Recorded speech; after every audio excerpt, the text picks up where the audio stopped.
Hello there YouTube, and welcome back to War Thunder, guys. So the second part of Operation Summer officially started yesterday, the 3rd of August. Today is now the 4th and it is, for me, 10:44 AM.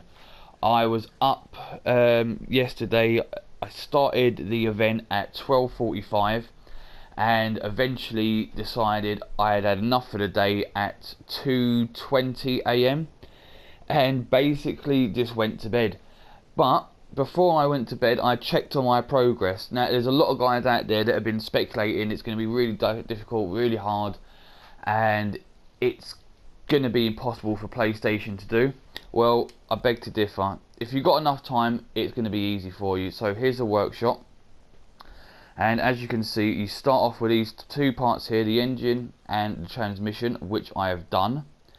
I have also completed the cannon to produce the turret, and I have also made the entire hull section up as well, as you can see by the little indicated one. The only thing I need to do now is complete the chassis and get the applique armor, and then I'm literally done, and that is within the first 24 hours effectively. So I've done really well on this. Don't be disheartened, it is not that hard to do. I'm also going to put a link in the description below for the recipes. Now, as you can see here, this is the recipe I used for the V2 engine. It is, oh, you can see it there, it's the V2 engine without attachment, the fuel pump, the oil pump, the electric starter and generator. Now, I'm not sure if these are random because there is a Reddit post, I will link it in the description, and it gives you the recipes for making these parts up, so you don't need to piss about. So we will see. I'll show you these anyway, so you can just quickly sort of use my video as a reference, just in case, and I'll also link that Reddit post in the description, just so you guys can see.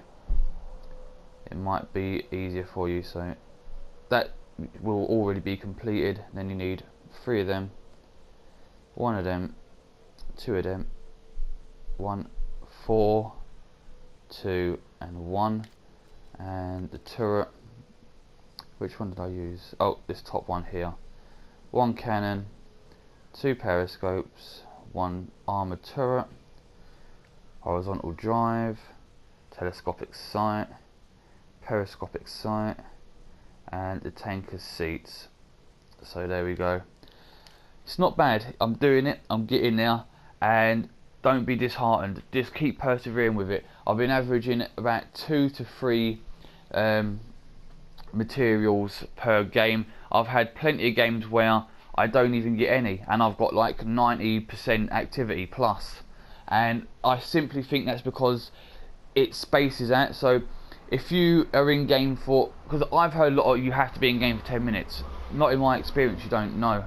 I've been in game less than 2 minutes, been killed, come out with 70% and ended up with the parts, well not parts, the materials.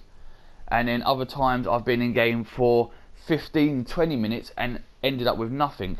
And I think that's simply because it doesn't want to give you too much stuff all in one go. It wants to pace it out. So if you are in a game, say for 2 minutes, you get killed, you get 3 materials, then you leave, then there's like a stopgap of maybe 10-15 minutes before you can get another drop.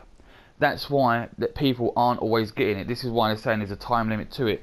But it's not a time limit that you have to be in game. There's a time limit between the first drop and the second drop before you get the 3rd drop. So be aware of that. It's my experience is about 10 minutes for the drops, not 10 minutes in game, 10 minutes between the first drop of your first game and the second drop of your second game, and so on and so forth.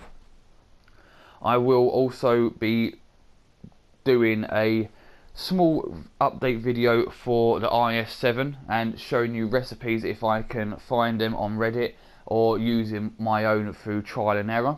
So guys, until next time, I will see you soon and have fun.